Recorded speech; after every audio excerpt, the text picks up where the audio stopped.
जी नमस्ते जी। हमारे यहाँ पर अनेकों राज्यों से विद्यार्थी आ रहे हैं और बहुत अच्छी प्रतिभाओं के विद्यार्थी गुरुकुल में आ रहे हैं। लगभग अभी भी 18 से 20 राज्यों के विद्यार्थी गुरुकुल में आ चुके हैं और आ भी रहे हैं। लेकिन अभी कुछ समय पहले घटना गुरुकुल में घटित हुई। एक विद्यार्थी गुजरात से और एक बिहार से हमारे यहाँ आया और आने के बाद फ़ोन भी उनका आया कि गुरुजी हम बहुत परेशान हैं, हम दुखी हैं और मैंने कई बार आत्महत्या करने की भी कोशिश कर ली है। मैं जीना नहीं चाहता, मैं मरना चाहता हूँ, मैं इस दुनिया को छोड़ना चाहता हूँ। तो हमने उससे कहा कि भाई तू दुनिया क्यों छोड़ता है, कुछ दिन के लिए घर छोड़ के आ जा हमारे पास, 1 सप्ताह 15 दिन के लिए हमारे यहाँ आ जाओ। तो वो इतने ज़्यादा तनाव में थे, इतने दुखी थे, इतने हताश थे, निराश थे, अंदर से टूटे हुए थे। तो हमने कहा कि भाई हमारे यहाँ आ जाओ। तो जैसे तैसे करके हमारे पास आ गए और आने के बाद वो यहाँ लगभग 1 सप्ताह रहे। 1 सप्ताह के अंदर बिल्कुल नॉर्मल हो गए, क्योंकि गुरुकुल का वातावरण, गुरुकुल का रहन सहन, खान पीन बिल्कुल सात्विक है और यहाँ एक आनंद का वातावरण रहता है, एक मनोरंजन भी होता है। शाम के समय बच्चे खेलते हैं, भजन गाते हैं, खेल कूद करते हैं। तो वो सारी समस्याएं, सारा तनाव, जितनी भी डिप्रेशन है वो सब उनकी दूर हो जाती है वातावरण में आते ही। लेकिन क्या हुआ कि 1 सप्ताह के बाद उनके माता पिता यहाँ पहुँच गए और माता पिता यहाँ आकर के रोने धोने लग गए कि जी हमारा बच्चा है, हम यहाँ कैसे आ गया, आपने इसको कैसे बुला लिया। पहली बात तो ये देखो, हम किसी को बुलाते नहीं लेकिन आवाहन जरूर करते हैं। जब हम ये कह रहे हैं अरे तुम्हारे बच्चे मरने के लिए तैयार बैठे हुए हैं, तुम्हें पता नहीं बच्चे क्या कर रहे हैं, क्या नहीं कर रहे हैं, और जब वो दुखी हो जाते हैं, निराश हो जाते हैं, मृत्यु को स्वीकार कर लेते हैं, मर जाते हैं, आत्महत्या करते हैं, तब रोते हैं। तो ऐसे माता पिता से मैं कहना चाहूंगा, ये राग और प्रेम जो तुम करते हो ये दुख का कारण बन जाएगा तुम्हारे लिए। इसलिए अगर कुछ दिन के लिए बच्चे गुरुकुल में आना चाह रहे हैं तो उन्हें भेज दो, क्योंकि कुछ ऐसी समस्याएं होती हैं जिन्हें बच्चे माँ बाप को नहीं बता पाते। अरे कितनी समस्याएं बच्चों की होती है, घुटते हैं, तनाव में रहते हैं, डिप्रेशन में रहते हैं, अवसाद में रहते हैं, दुखी रहते हैं। तो वो कुछ दिन के लिए गुरुकुल में आना चाहते हैं। तो बच्चे यहाँ गुरुकुल में आए लेकिन माँ बाप ने रोना धोना शुरू कर दिया, तू नहीं गया तो हम आत्महत्या कर लेंगे, मर जाएंगे, ये हो जाएगा, वो हो जाएगा। अरे क्या प्रलय आ जाएगी, कुछ दिन के लिए गुरुकुल में आ गए तो आजकल माँ बाप को ये बहुत भयंकर डर सता रहा है कि अगर बच्चे गुरुकुल में चले गए तो बाबा बन जाएंगे, साधु बन जाएंगे। लेकिन मैं आपको बता देता हूँ, हमारे यहाँ बाबा साधु नहीं बनाए जाते, यहाँ तो विद्वान बनते हैं। गुरुकुलों से तो विद्वान निकलते हैं और विद्वान बनने के लिए बहुत मेहनत करनी पड़ती है, तपस्या करनी पड़ती है, तप करना पड़ता है। इतना आसान नहीं होता बाबा बनना, साधु बनना कि सिर के बाल मुंडवा लिए और जी चलो हो गया काम। एक कहावत भी हमारे यहाँ है कि बाल मुंडाए के फायदे बताए कि सिर की मिट जाए खाज और काम करने से पीछा छूट जाए, लोग कहे महाराज। तो ऐसा काम हमारा नहीं है भाई। यहाँ पर तो जो बच्चे आते हैं वो अपनी दिनचर्या सुधारते हैं और अपनी जो समस्याएं लेकर के आते हैं उन समस्याओं से यहाँ आकर के छुटते हैं।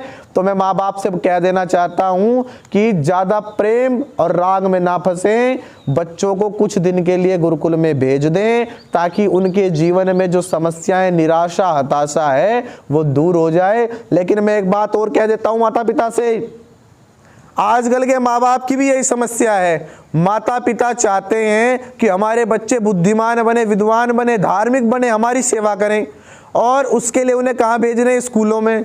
स्कूलों में बच्चे जाते हैं, वहाँ उनकी पूरी जिम्मेदारी अध्यापकों पर, गुरुजनों पर, जो वहाँ के मास्टर हैं उन पे छोड़ देते हैं कि जैसा भी निर्माण होगा स्कूल के मास्टर टीचर करेंगे। लेकिन मैं बता देना चाहता हूँ, जो आजकल स्कूलों में पढ़ाई हो रही है, ये पढ़ाई तो केवल और केवल नौकर बनाने के लिए है कि पढ़ो लिखो और नौकरी करो। लेकिन मनुष्य का निर्माण, संस्कार, संस्कृति की जान पहचान, धर्म को जानने का मौका तो गुरुकुल में मिलता है। और यदि आप अपने बच्चों को गुरुकुलों में नहीं भेजेंगे तो आप देख लेना, एक स्थिति ऐसी आएगी कि आप बुढ़ापे में वृद्धाश्रम में मिलोगे। अभी कुछ समय पुरानी बात है, एक प्रोफेसर, बहुत पढ़ा लिखा व्यक्तित्व माना जाता है, उसकी माँ को ब्रेन हेमरेज हो गया, दिमाग में कैंसर आदि की समस्या हो गई। तो अपनी माँ को 3 मंजिली छत पर ले गए, वहां से धक्का दे दिया। जो प्रोफेसर अपनी माँ के साथ ऐसा व्यवहार कर रहा है, वो अध्यापक, वो मास्टर आपके बच्चों को क्या शिक्षा देंगे? वो व्यवहारिक शिक्षा नहीं दे सकते। वो सामान्य ज्ञान आपको बता देंगे, वो ABCD सिखा देंगे, साइन थीटा कोस थीटा सिखा देंगे, E=mc² सिखा देंगे, लेकिन बच्चों का निर्माण जो होता है वो गुरुकुल में ही होता है। इसलिए मोह कुछ दिन के लिए छोड़ो, और यदि चाहते हो कि बच्चे कामयाब हों, बच्चे संस्कार सीखें, तो उन्हें गुरुकुल में भेजो। और ऐसे बहुत से माँ बाप हैं जो बच्चों को गुरुकुल में भेज रहे हैं। ये कुछ छोटे ब्रह्मचारी आप देख रहे होंगे, इनके माता पिता ने इन्हें गुरुकुल में भेजा। इनसे बात करते हैं और पूछते हैं कि ये किस लिए गुरुकुल में आए।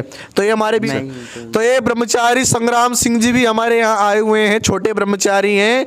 तो इनसे पूछेंगे कि ये गुरुकुल में किस लिए आए, और माता पिता ने क्या इन्हें आने से गुरुकुल में रोका या माता पिता खुद छोड़ने आए हैं। तो बताएं संग्राम जी। नमस्ते जी, मैं यहाँ ब्रह्मचारी की शिक्षा ग्रहण करने के लिए आया हूँ और अपनी दिनचर्या सुधारने के लिए।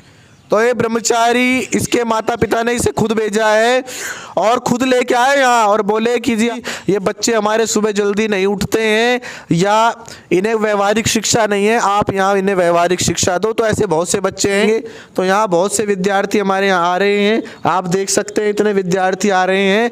तो गुरुकुल में ये मत सोचे कि बाबा बना देंगे, साधु बना देंगे। गुरुकुल में आपके बच्चों को व्यवहारिक शिक्षा देंगे, इन्हें धार्मिक बनाएंगे, आपकी सेवा के प्रति प्रेरित करेंगे। गुरुकुल में आके बच्चों को सिखाया जाता है कि तुम्हारे देश के प्रति, धर्म के प्रति, माता पिता के प्रति क्या कर्तव्य हैं, वो सारी विद्या शिक्षा यहाँ दी जाती है। और यदि छोटे बच्चों को ये शिक्षा दे दी जाए तो बाद में उन्हें तनाव, हताशा, निराशा क्यों होगी, वो दुखी क्यों होंगे।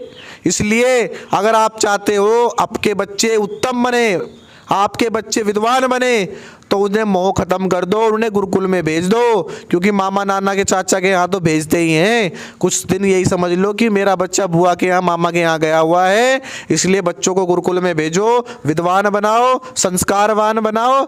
आपसे यही प्रार्थना है। ये मत मानो कि बच्चों को यहाँ कोई गलत शिक्षा दी जाती है, यहाँ बहुत अच्छी शिक्षा दी जाती है। यहाँ का वातावरण, भोजन बहुत अच्छा है, सारी अच्छी व्यवस्थाएं हैं। तो ज़्यादा से ज़्यादा प्रेरित करो अपने बच्चों को गुरुकुल में भेजने के लिए। अपने भाइयों को, अपने दोस्तों को, मित्रों को, परिवार के जितने भी युवा बच्चे हैं उन्हें गुरुकुल में भेजने का प्रयास करो। और इतना ही मैं कहना चाहूँगा। बहुत बहुत धन्यवाद, सभी को सादर नमस्ते जी।